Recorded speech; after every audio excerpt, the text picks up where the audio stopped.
ಅಯ್ಯೋ ರಾಮ, ಎಷ್ಟು ಬೇಗ ಟೈಮ್ ಆಗೋಗಿದೆ. ನಾನು ಎಷ್ಟು ಬೇಗ ಇದ್ದರೂ ಕೆಲಸನೇ ಮುಗಿಯಲ್ಲ. ಇದೊಂದು ಹಾಳಾದ ಕೆಲಸ ಎಷ್ಟಿರುತ್ತೆ ನಾವು ಮನೇಲಂತೂ.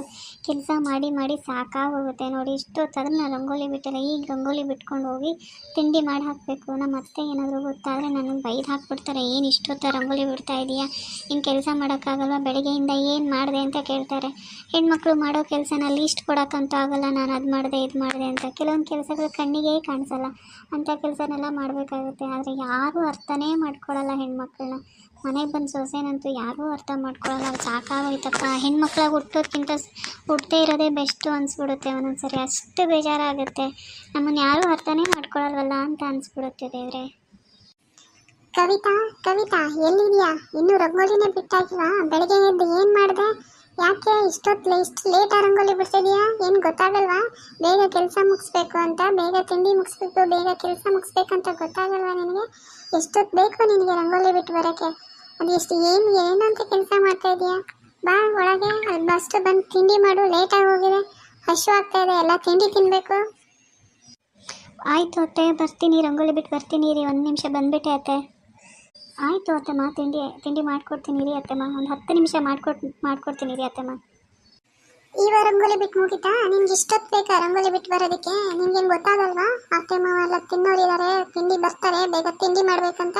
ಅದೇನಂತ ಕಲ್ತಿದೀಯ? ಅಪ್ಪನ ಮನೇಲಿ ಇದನ್ನೇ ನಾನು ಕಲಿಸ್ಕೊಟ್ಟಿರೋದು ನಿನಗೆ. ಅಪ್ಪ ಅಮ್ಮ ಇದನ್ನೇ ನಾನು ಹೇಳ್ಕೊಟ್ಟಿರೋದು. ನಿನಗೇನು ಗೊತ್ತಾಗಲ್ವಾ ಬೇಗ ಬಂದು ತಿಂಡಿ ಮಾಡಬೇಕು ಅಂತ? ಎಷ್ಟೊತ್ತಾಯ್ತು ನಿಮ್ಮ ತಿಂಡಿಗೋಸ್ಕರ ನಾವೆಲ್ಲ ವೆಯ್ಟ್ ಮಾಡ್ತಾ ಇರಬೇಕಾ? ಅತ್ತಮ್ಮ, ಬೆಳಿಗ್ಗೆ ಎಷ್ಟೊಂದು ಕೆಲಸ ಇರುತ್ತಂತ ನಿಮಗೆ ಗೊತ್ತು ತಾನೆ. ಆದ್ರೂ ನೀವೇನಕ್ಕೆ ಹೀಗೆಲ್ಲ ಮಾತಾಡ್ತೀರಾ? ಅಪ್ಪ ಅಮ್ಮ ಅಂತೆಲ್ಲ ಮಾತಾಡ್ತೀರಾ? ನನಗೆ ತುಂಬ ಬೇಜಾರಾಗುತ್ತೆ ಅತ್ತಮ್ಮ. ಹಾಗೆಲ್ಲ ಮಾತಾಡಬೇಡಿ ಪ್ಲೀಸ್. ನನಗೆ ನೀನು ತಿರುಗಿ ಹೇಳೋಷ್ಟು ದೊಡ್ಡೋಳಾಗ್ಬಿಟ್ಟ ನೀನು? ಅಷ್ಟೊಂದು ಮಾತಾಡ್ತೀಯಾ? ನಿಮ್ಮ ಅಪ್ಪ ಅಮ್ಮನ ಬಗ್ಗೆ ಹೇಳ್ಬಿಟ್ಟೆ ಅಂತ ಇಷ್ಟೊಂದು ಮಾತಾಡ್ತಾ ಇದೀಯಾ? ನಿಮ್ಮ ಅಪ್ಪ ಅಮ್ಮಗೆ ಕಾಲ್ ಮಾಡಿ ಹೇಳ್ತೀನಿ. ನಿಮ್ಮ ಮಗಳಿಗೆ ಇದನ್ನೇ ನಾನು ಕಳಿಸ್ಕೊಟ್ಟಿದ್ದು. ಬರೀ ಮದುವೆ ಮಾಡಿ ಕಳಿಸ್ಕೊಟ್ಟಿದ್ದೀರಾ ಅಷ್ಟೇ, ಕೆಲಸ ಏನೂ ಕಳಿಸ್ಕೊಟ್ಟಿಲ್ಲ ಅಂತ ನಾನು ಕಾಲ್ ಮಾಡಿ ಹೇಳ್ತೀನಿ ಇರು, ಆವಾಗ ಗೊತ್ತಾಗುತ್ತೆ. ಈಗ ನಾನು ಹೇಳಿದ್ರೆ ಗೊತ್ತಾಗಲ್ಲ. ಅತ್ತೆ, ಆ ರೀತಿ ಎಲ್ಲ ಮಾತಾಡಬೇಡಿ. ನಾನು ಇವಾಗ ಏನು ಹೇಳಿದೆ ಅಂತ ನೀವು ಈ ರೀತಿ ಮಾತಾಡ್ತಾ ಇದ್ದೀರಾ? ಏನಕ್ಕೆ ನಮ್ಮ ಅಪ್ಪ ಅಮ್ಮ ಕಾಲ್ ಮಾಡ್ತಾ ಇದ್ದೀರಾ? ನಮ್ಮ ಅಪ್ಪ ಅಮ್ಮ ಏನಕ್ಕೆ ಕಾಲ್ ಮಾಡಿ ಹೇಳ್ತಿದ್ದೀರಾ? ನಾನು ಅಂಥದ್ದು ಏನು ತಪ್ಪು ಮಾಡಿದೆ ಅಂತ ನೀವು ಹೇಳ್ತಿದ್ದೀರಾ ಅತ್ತೆ? ಏನು ನಿಮ್ಮದು ಬೆಳಗ್ಗೆನೇ ಏನು ಗಲಾಟೆ ಅತ್ತೆ ಸೊಸೆದು? ನಾನು ಆವಾಗಿಂದನೂ ನೋಡ್ತಾ ಇದ್ದೀನಿ, ಒಬ್ಬರ ಮೇಲೆ ಒಬ್ಬರು ಮಾತಾಡ್ತಾನೆ ಇದ್ದೀರಲ್ಲ. ಮನೇಲಿ ನಾನೊಬ್ಬ ಇದ್ದೀನಿ ಅನ್ನೋದೇ ಮರ್ತೋಗ್ಬಿಟ್ಟಿದ್ದೀರಾ? ಏನು ನಿಮ್ದು ಇಬ್ಬರದು ಗಲಾಟೆ? ಸುಮ್ಮನೆ ಇರೋಕ್ಕಾಗಲ್ವ? ಬೆಳಗ್ಗೆನೇ ನಿಮ್ದೊಂದಿರುತ್ತೆ. ನೋಡಿ ನಿಮ್ಮ ಸೊಸೆ ಹೆಂಗೆ ಮಾತಾಡ್ತಾಳೆ, ನನಗೆ ತಿರುಗಿ ಉತ್ತರ ಕೊಡ್ತಾಳೆ. ಅತ್ತೆ ಅನ್ನೋ ಮರ್ಯಾದೆ ಸ್ವಲ್ಪನೂ ಕೊಡಲ್ಲ, ಅಷ್ಟು ಮಾತಾಡ್ತಾಳೆ. ಅವಳಿಗೆ ಹೇಳೋರು ಕೇಳೋರು ಯಾರೂ ಇಲ್ಲ ಆಗ್ಬಿಟ್ಟಿದ್ದಾರೆ. ನಾನು ಹೇಳಿದಂಗೆ ಕೇಳಬೇಕು ಅಂತ ಆಟ ಆಡ್ತಾಳೆ. ನೋಡಿ ಎಷ್ಟೊಂದು ಮಾತಾಡ್ತಿದ್ದಾಳೆ ನನಗೆ. ಹೌದೇನಮ್ಮ? ಯಾಕೆ ಮಾತಾಡ್ತೀಯಾ? ದೊಡ್ಡವ್ರಿಗೆ ಮರ್ಯಾದೆ ಕೊಡಬೇಕಂತ ಗೊತ್ತಾಗಲ್ವಾ ನಿನಗೆ? ಇಲ್ಲ ಮಾವ, ಅಂಥದ್ದೇನು ನಾನು ಮಾತಾಡಿಲ್ಲ. ಅತ್ತೇನೆ ನಮ್ಮ ಅಪ್ಪ ಅಮ್ಮ ಬಗ್ಗೆ ಮಾತಾಡಿದ್ರು, ಅದಕ್ಕೆ ಬೇಜಾರಾಯಿತು, ಮಾತಾಡಿದೆ ಮಾವ. ನಾನೇನು ಅವ್ರಿಗೆ ಮರ್ಯಾದೆ ಕೊಡದೇ ಇರೋ ಥರ ಏನೂ ಮಾತಾಡಿಲ್ಲ ಮಾವ. ನೋಡಿ ಹೇಗೆ ಸುಳ್ಳು ಹೇಳ್ತಾಳೆ, ಏನು ಎದುರುಗಡೆ ಹೇಗೆ ಮಾತಾಡ್ತಾಳೆ. ನೋಡಿ ಏನು ಒಂದು ಸ್ವಲ್ಪನೂ ಬುದ್ಧಿನೇ ಇಲ್ಲ.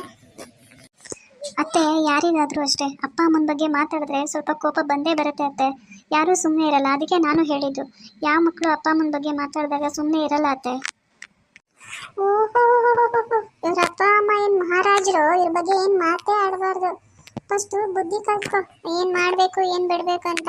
ಆಮೇಲೆ ನೋಡೋಣ. ನಿಮ್ಮ ಅಪ್ಪ ಅಮ್ಮ ಕಾಲ್ ಮಾಡಿ ಫಸ್ಟ್ ನಿಮ್ಮ ಅಪ್ಪ ಅಮ್ಮ ಹೇಳ್ತೀನಿ, ಆವಾಗ ಗೊತ್ತಾಗುತ್ತೆ. ಏನು ನೀವಿಬ್ಬರು ಹೀಗೆಲ್ಲ ಮಾತಾಡ್ಕೊಂಡಿರೋದು ಗೊತ್ತಾಗಲ್ವಾ ನಿಮಗೆ? ಬೆಳಗ್ಗೆನೇ ಎದ್ಬಿಟ್ಟು ಮನೇಲಿ ಗಲಾಟೆ ಮಾಡ್ಕೊಂಡಿದ್ದೀರಲ್ಲ. ನೀನೇನಕ್ಕೆ ಅವ್ರ ಅಪ್ಪ ಅಮ್ಮಗೆಲ್ಲ ಫೋನ್ ಮಾಡಿ ಹೇಳ್ತೀಯಾ? ಅಂಥದ್ದು ಏನು ಮಾಡಿದ್ದಾರೆ ಅಂತ ನೀನು ಫೋನ್ ಮಾಡ್ತೀಯಾ? ನೋಡಿ, ಒಂದು ಮಾತಾದ್ರೂ ಕೇಳ್ತಾಳ ನಂದು? ಒಂದು ಮಾತು ಕೇಳಲ್ಲ. ಹಂಗೆ ತಾನೇ ಅನ್ನೋ ಥರ ಆಡ್ತಾಳೆ, ಇಲ್ಲಿ ಒಯ್ಯಾರ ಮಾಡ್ತಾಳೆ ಹಂಗೆ. ಅತ್ತೆ, ನೀವು ಹೀಗೆಲ್ಲ ಮಾತಾಡಬೇಡಿ, ನನಗೆ ಬೇಜಾರಾಗುತ್ತೆ ಅತ್ತೆ. ನಿಮ್ಮ ಮಗಳಿಗೂ ಹೀಗೆ ಹೇಳಿದ್ರೆ ನಿಮ್ಮ ಮಗಳು ಸುಮ್ಮನೆ ಇರ್ತಾಳಾ? ನಿಮ್ಮ ಮಗಳಿಗೂ ಯಾರಾದರೂ ಅವ್ರ ಅಪ್ಪ ಅಮ್ಮನ ಬಗ್ಗೆ ಮಾತಾಡಿದ್ರೆ ಸುಮ್ಮನೆ ಇರ್ತಾರಾ? ಹೇಳಿ ಅತ್ತೆ, ಯಾರೂ ಸುಮ್ಮನೆ ಇರಲ್ಲ ಅಲ್ವಾ? ನನ್ನ ಮಕ್ಳ ಬಗ್ಗೆ ಮಾತಾಡಬೇಡ ನೀನು. ನನ್ನ ಮಗಳ ಬಗ್ಗೆ ಮಾತಾಡ್ಲಿಕ್ಕೆ ಚೆನ್ನಾಗಿರಲ್ಲ. ನಿಮ್ಗೆ ಎಷ್ಟೈತೆ ಅಷ್ಟೇ ನೋಡ್ಕೊ. ನನ್ನ ಮಗಳ ವಿಷಯಕ್ಕೆ ಏನಕ್ಕೆ ಬರ್ತೀಯ ನೀನು? ನೋಡಿದ್ರೆ ಅತ್ತೆ, ಒಂದು ಸಾರಿ ನಿಮ್ಮ ಮಗಳ ಬಗ್ಗೆ ಹೇಳಿಕ್ಕೆ ಇಷ್ಟೊಂದು ಕೋಪ ಬಂತು. ನೀವು ಎಷ್ಟು ಸಾರಿ ನಮ್ಮ ಅಪ್ಪ ಅಮ್ಮನ ಬಗ್ಗೆ ಮಾತಾಡಿದೆ, ಹಾಗಾದರೆ ನಾನು ಏನು ತಿರಿ ಹೇಳಬಾರ್ದು? ನಮ್ಮ ಅಪ್ಪ ಅಮ್ಮನ ಬಗ್ಗೆ ಏನಕ್ಕೆ ಮಾತಾಡ್ತೀರಾ ನೀವು? ನಾನು ನಿಮ್ಮ ಮಗಳ ಬಗ್ಗೆ ಮಾತಾಡಿದ್ದಕ್ಕೆ ಇಷ್ಟೊಂದು ಸಿಟ್ಟು ಬಂತಲ್ಲ ಅತ್ತೆ. ಅದು ಒಬ್ಬರು ಬೇರೆಯವ್ರ ಹೆಣ್ಮಕ್ಳಿಗೆ ಒಂಥರ, ನಿಮ್ಮ ಹೆಣ್ಮಕ್ಳಿಗೆ ಒಂಥರ ಮಾಡ್ತೀರಾ? ಇದು ಸರಿನಾ? ಇಷ್ಟರ ಮಟ್ಟಿಗೆ ಸರಿ ಅತ್ತೆ? ನಾನು ನಿಮ್ಮ ಮನೆ ಸೊಸೆ ಆಗಿರ್ಬೋದು, ಹಂಗಂದು ಮಾತಾಡಿ ನೀವು ಏನು ಬೇಕಾದರೂ ನನಗೆ ಮಾತಾಡ್ಬೋದು ಅಂತನತ್ತೆ. ಅದು ಮಾತಾಡ್ರೆ ಸರಿ ಅನ್ಸತ್ತಾ ಅತ್ತೆ? ಸರಿ ಆಯ್ತು ಬಿಡು, ಇನ್ನೇನು ಹೇಳಲ್ಲ ನಾನು ನಿಮಗೆ. ನಿಮ್ಗೇನಾದರೂ ಹೇಳಿದ್ರೆ ಸಾಕು ಕೋಪ ಬಂದ್ಬಿಡುತ್ತೆ. ದೊಡ್ಡವ್ರೇನು ಹೇಳಂಗೆ ಇಲ್ಲ ಅಲ್ವಾ? ನಿಮ್ಮಿಬ್ಬರದು ಇದೇ ಆಗೋಯ್ತು. ಹೋಗಿ ನಿಮ್ಮ ಪಾಡಿ ನೀವು ಕೆಲಸ ಮಾಡ್ಕೊಳ್ಳಿ ಫಸ್ಟು. ಏನು ಕಿತ್ತಾಡ್ಕೊಂಡಿದ್ದೀರಾ ಬೆಳಗ್ಗೆನೆ? ಸರಿ ಆಯಿತು ಬಿಡಿ ಮಾವ, ನಂದೇ ತಪ್ಪಾಯಿತು. ನೋಡ್ರಿ ಅವಳು ನನಗೆ ಎಷ್ಟೊಂದು ಮಾತಾಡಿ ಹೋಗ್ತಾ ಇದ್ದಾಳೆ ಅಂತ.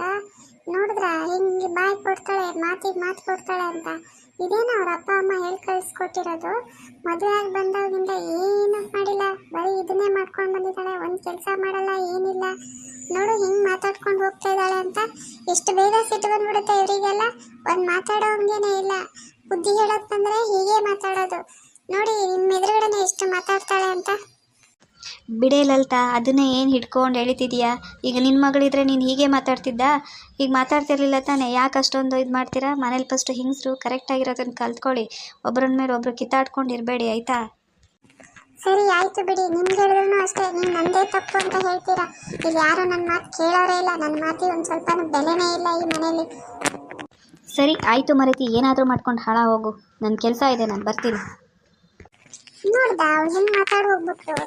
ನಾನು ಅಂದ್ರೆ ಒಂದು ಸ್ವಲ್ಪ ಭಯ ಭಕ್ತಿ ಅನ್ನೋದೇ ಇಲ್ಲ. ಅತ್ತೆ ಅನ್ನೋ ಒಂದು ಮರ್ಯಾದೆ ಕೊಡೋದೇ ಗೊತ್ತಿಲ್ಲ. ಇವಳಿಗೆ ಮಾಡಿಸ್ತೀನಿ ಜಾಸ್ತಿ ಆಗೋಯ್ತು. ಇವಳು ಅತಿಯಾಗಿ ಆಡ್ತಾ ಇದ್ದಾಳೆ ಈ ನಡುವೆ. ಸರಿಯಾಗಿ ಬುದ್ಧಿ ಕಲಿಸ್ತೀನಿ ಇವಳಿಗೆ, ಕಲಿಸ್ತೀನಿ ಅಂತೂ ಬಿಡಲ್ಲ.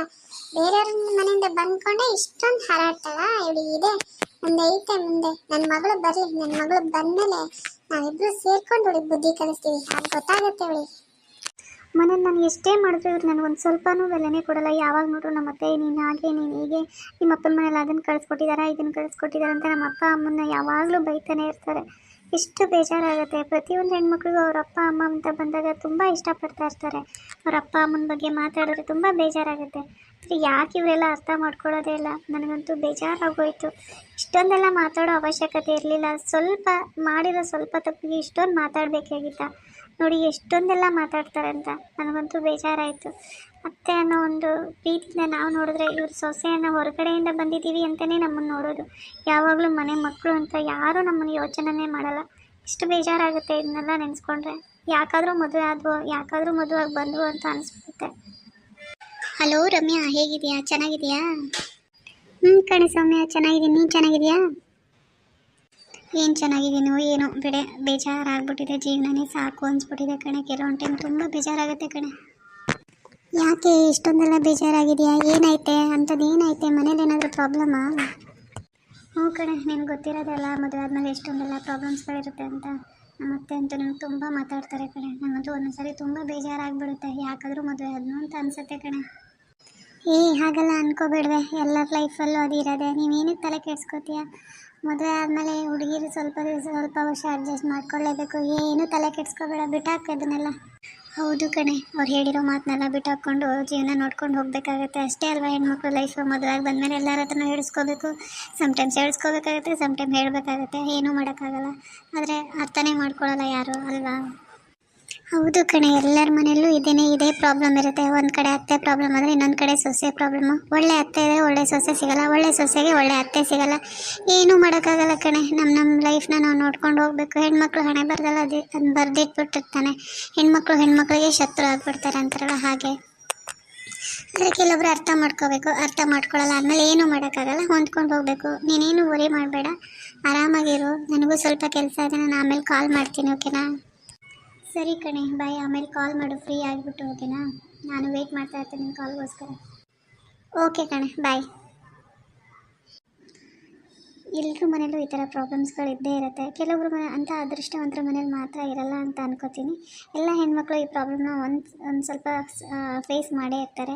ಯಾರೆಲ್ಲ ಈ ಪ್ರಾಬ್ಲಮ್ನ ಫೇಸ್ ಮಾಡಿದ್ದೀರಾ ಇವರೆಲ್ಲ ಕಮೆಂಟ್ಸ್ ಮಾಡಿ. ಹಾಗೆ ಯಾರೂ ಕೂಡ ಟೆನ್ಷನ್ ಮಾಡ್ಕೋಬೇಡಿ, ಯಾರೂ ತಲೆ ಕೆಡಿಸ್ಕೋಬೇಡಿ. ಯಾವುದೂ ಶಾಶ್ವತ ಅಲ್ಲ, ಈ ಸಮಯ ಕಳೆದು ಹೋಗುತ್ತದೆ ಅನ್ನೋ ಹಾಗೆ ಇವತ್ತೇನಿದೆ ಅದು ಹೋಗ್ಬಿಡುತ್ತೆ.